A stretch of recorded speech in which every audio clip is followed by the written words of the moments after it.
Media పెద్దలు ఆలోచించాలండి రవిచంద్ర గారు. Yes Jayaram గారు, అంటే ఇక్కడ ఏదైతే ఈ అబ్బాయి నిందితుడు ఉన్నాడో ఆ అబ్బాయి ఇంతకుముందు అదే స్కూల్కి సంబంధించి హాస్టల్లో ఉండేవాడు. అయితే తర్వాత అబ్బాయిని అక్కడ ప్రవర్తన బాగాలేదు హాస్టల్లో అని చెప్పి అతన్ని డే స్కాలర్గా పంపించేశారు. అయితే ఇక్కడ అప్పుడే దీన్ని పూర్తిగా కట్టడి చేస్తుంటే ఇలాంటి సిచ్యువేషన్ వచ్చేది కాదేమో కదా.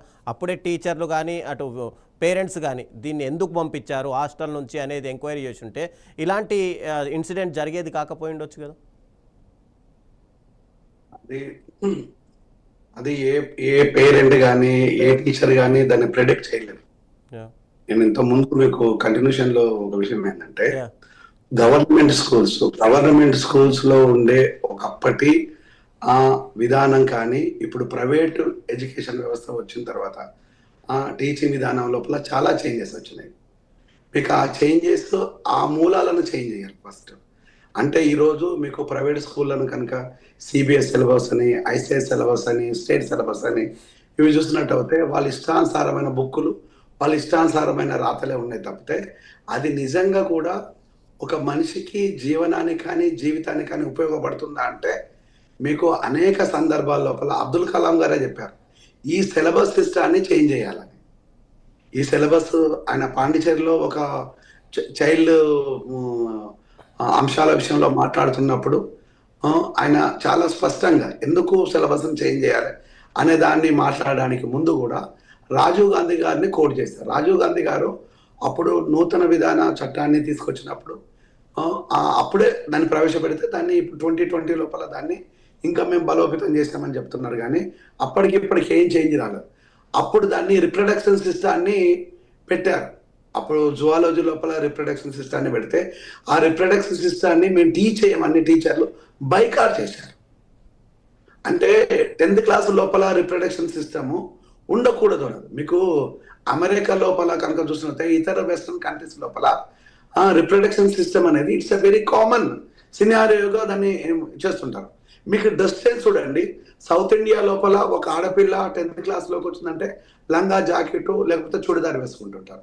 అదే మీకు నార్త్ ఇండియా లోపల చూసినట్టు అయితే స్కర్ట్స్ వగేరా స్కర్ట్స్ షార్ట్స్ వేసుకుంటుంటారు. అంటే దాన్ని అక్కడ ఆ పరిమితులకు వాళ్ళను రోజు చూసిన తర్వాత దాని లోపల క్రైమ్ రేట్ పెరగాలి కదా, ఎందుకు పెరగలేదు? అదే డ్రెస్ సెన్స్ ఇక్కడ రాగానే మరి దీన్ని ఇక్కడ ఎందుకు ఒక దినేష్ రెడ్డి అనే ఒక డీజీపీ మీ డ్రెస్ సెన్స్ చేంజ్ చేసుకోండి క్రైమ్ రేట్ తగ్గుతుందని దాన్ని.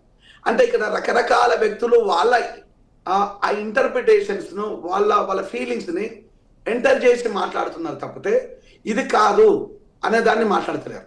నిజంగా చైల్డ్ సైకాలజీ కావాల్సింది ఏంది, చైల్డ్ ఎడ్యుకేషన్ కావాల్సింది ఏంది అంటే కాన్స్టిట్యూషన్ చెప్పాలి, చట్టాలని చెప్పాలి, సెక్స్ ఎడ్యుకేషన్ చెప్పాలి, దాని లోపల ఉండే ఇబ్బందులను గురించి చెప్పాలి. ఇది ఎక్కడ మనకు కనిపించదు. మీకు ప్రపంచ దేశాల లోపల చాలా దేశాలలో ఉంటాయి. మీకు చైనాలో ఉంటుంది, అమెరికాలో ఉంటుంది, స్విట్జర్లాండ్లో ఉంటుంది, కెనడాలో ఉంటుంది, ఈవెన్ దుబాయ్లో ఉంటుంది. మరి ఇదే ఎడ్యుకేషన్ మనం ఎందుకు మనం రాముని గురించి చెప్పాలి, జీసస్ గురించి చెప్పాలి, లేదంటే అల్లా గురించి చెప్పాలి, ఇవన్నీ చెప్పాల్సినవి.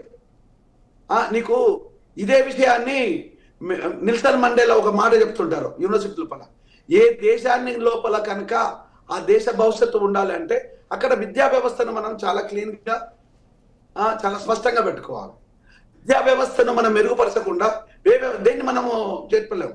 వాడికి దేవుడి మీద భక్తి రావాలన్నా, తల్లిదండ్రుల మీద గౌరవం పెరగాలన్నా, టీచర్లు అంటే ఒక కాన్సన్ట్రేషన్ ఉండాలన్నా, విద్య పట్ల ఉండే మనకి అవగాహన పెరగాలి కదా, చట్టం పట్ల ఉండే రెస్పెక్ట్ ఉండాలి కదా. ఈరోజు చట్టం అంటే 3 ఏళ్ళు తీసేయాలి, జువెనల్ జస్టిస్ లోపల 14 ఏళ్ళు పెడతాం అనుకోండి.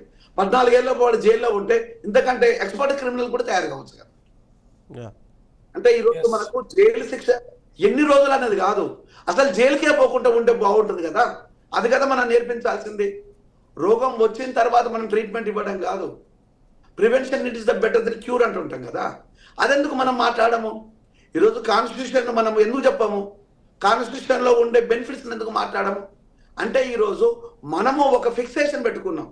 ఈరోజు మన రాజకీయ పార్టీలు రాజకీయ అవసరతల కోసము ఇది ఇలానే ఉండాలి, ఒక చైల్డ్ వీడు ఇలానే పెరగాలి, మతపరమైన అంశాలు పెంచాలి, కులపరమైన అంశాలు పెంచాలి, లేదు అనుకుంటే ఇతర అంశాలను పెంచాలి.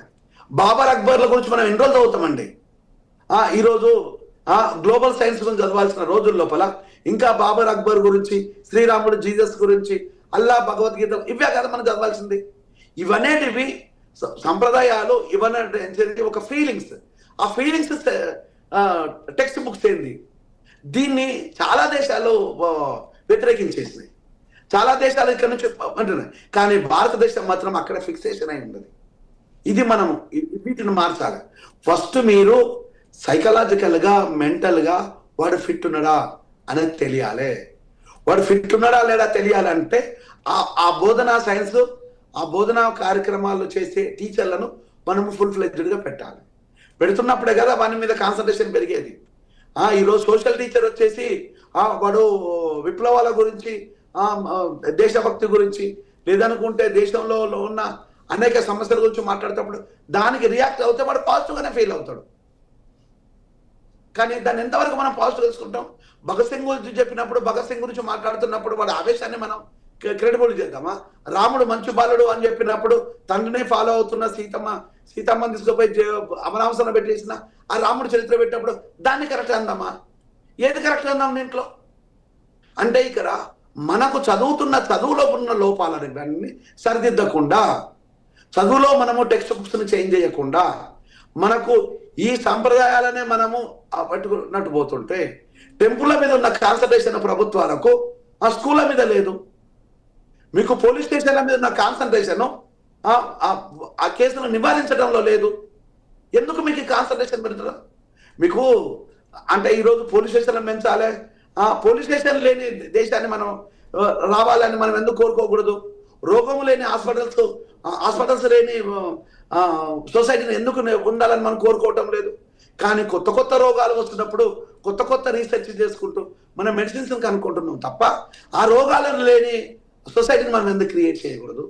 రుగ్మతలు లేని సొసైటీని ఎందుకు క్రియేట్ చేయకూడదు? ఇది సోషల్ అండ్ సైన్స్, ఈ రెండు చాలా కీలకము.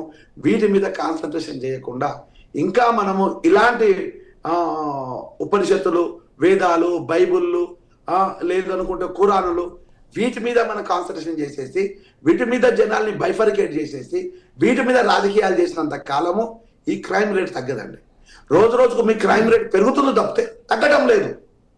మీకు తెలంగాణ లోపల కులం చాలా తక్కువ, మీకు ఆంధ్ర లోపల కులం ఎక్కువ. మరి ఆ కులాన్ని తీసుకొచ్చి తెలంగాణకు కూడా అంటగడుతున్నారు. ఇది రుగ్మత కదా, ఈ రుగ్మత తీసుకురావాలి కదా. మీకు దేవుడు అనేవాడు కాపాడేవాడు ఉండాలండి. దేవుడు అనేవాడు శాసించేవాడు, యాశించేవాడు దేవుడు కాదు కదా. దేవుడు అనేవాడు దేవుడు తీసుకొచ్చి, మీరు 1 సెకండ్ ప్లీజ్, నాకు వేరే వర్క్ ఉంది. దేవుడు అనేవాడు ఈరోజు యాచకునిలాగా చూపిస్తున్నారు. మీరు దేవుడు ఎన్ని తప్పులు చేసైనా చందాలు ఇవ్వండి, ఎన్ని తప్పులు చేసైనా మీరు పాపాలు కడుక్కోండి, ఎన్ని తప్పులు చేసైనా మీరు బాప్తిసాన్ని తీసుకోండి, ఎన్ని తప్పులు చేసైనా మీరు వెంకటేశ్వర స్వామి దర్శించుకోండి. ఇదా దేవుడు అంటే? దేవుడు అంటే ఈరోజు అది కాదు కదా.